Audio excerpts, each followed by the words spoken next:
So today I'm going to be showing you an open source tool that you can use to create a USB flash drive that you can boot into multiple ISO files. They even support VHD, IMG files. They support many things, and it is basically compatible on any system. Now, the cool part about this program is that all you have to do, you can set it up and you can drag and drop the ISO files or whatever type of files you want. You just drag it in there and that's it. That's all it does. Or that's all you have to do. It is just about as easy as you can possibly get it. And it works great. That's the most important part, is it works fantastic. Now, of course, if you want a flash drive to basically, reinstall Windows, that's it. You just need one flash drive just for one operating system. You don't need a whole bunch. Then definitely I would recommend something like, Balena Etcher, Rufus. But if you want a flash drive that you can have multiple installers on, so you want Windows 10, you want Windows 11, maybe even 8.1, 7, or XP if you're a little brave. You can have them all on one flash drive along with different Linux ISO files as well. So you can boot into live sessions of Ubuntu, Debian, Pop. You can boot into a whole bunch of them. You can even boot into a live Kali session. So you could be hacker man. That's right.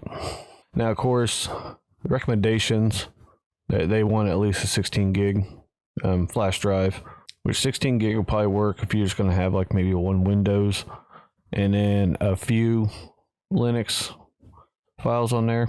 But if you want multiple, if you're going to be using multiple Windows ISO files, then I would definitely recommend a much bigger one. I use a 64 gig, and that is more than enough room. But I also have Windows Server, Windows 10, and Windows 11. That is the big difference. And plus I have about a dozen Linux ISO files on there, including like Kali, Ubuntu, even Clonezilla, because I use a lot of those on a regular basis. Now, this is great if you're using on your home network, but if you're IT professional, this is also great to use at your job because you can have several different operating systems in your pocket or your keychain, wherever you store your flash drive. I don't know. Don't care. Point is, you can have many different things all in one flash drive. It is so helpful.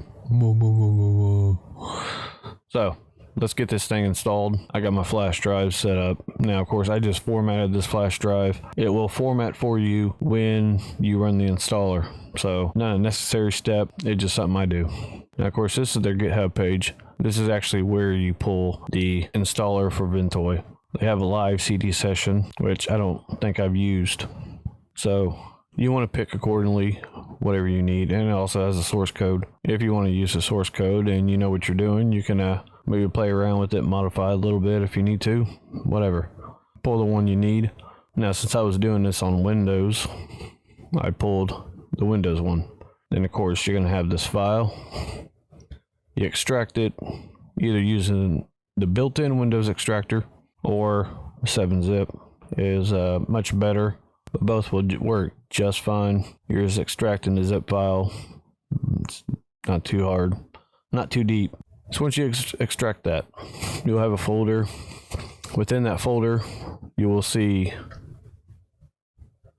Ventoy 2-disk executable. That is what you're going to run. You're going to start that.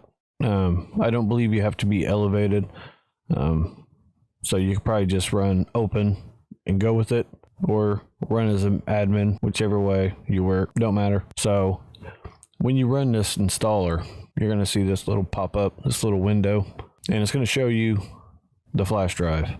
Now, if this is the only flash drive you have plugged in, this is going to be the only flash drive that's going to pop up. But you want to verify and make sure that is your flash drive that you want to use, because it will format it and you will lose all your stuff that's on that flash drive. And I know a lot of people store very important stuff on flash drives, which they shouldn't, but they do it.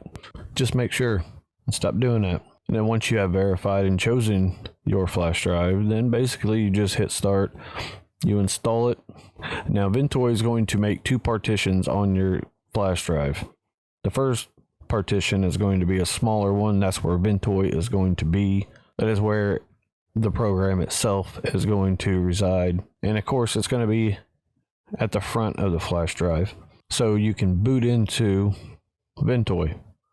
That's the whole purpose of it. Now, the second partition is going to be a much larger partition. That's where you're going to be dropping all your files, your ISO files, your VHD, your IMG files, WIM, whatever. That's where you're going to be putting those files at. And basically that is it. You drop your files onto, or you either drag them or you copy and paste. Whatever you prefer to do, you put them on that flash drive, and that's it. The next step is to basically boot into the flash drive, and you will see this window, and that's pretty much it. You just boot into it, and yeah, you go about your day.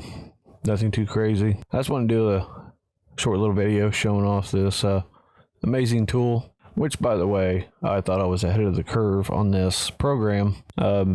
Made this video, and then I started seeing other people like on this one. Speaking of losing track of things, I'm sure we've all been there looking for that bootable thumb drive that you know you have. You know, the one with that ISO on it. Well, no more. While it's long been possible to have multiple bootable utilities on a single thumbstick, our favorite method these days is Ventoy. Yeah, Linus had to add it into one of his videos, so now I guess everybody knows it. Everybody's going to know it. Everybody's going to be doing videos about it. For the record, I had mine in done. Well, not quite done, but 80% done before this video of his. So, oh well, it's all part of the game. See ya.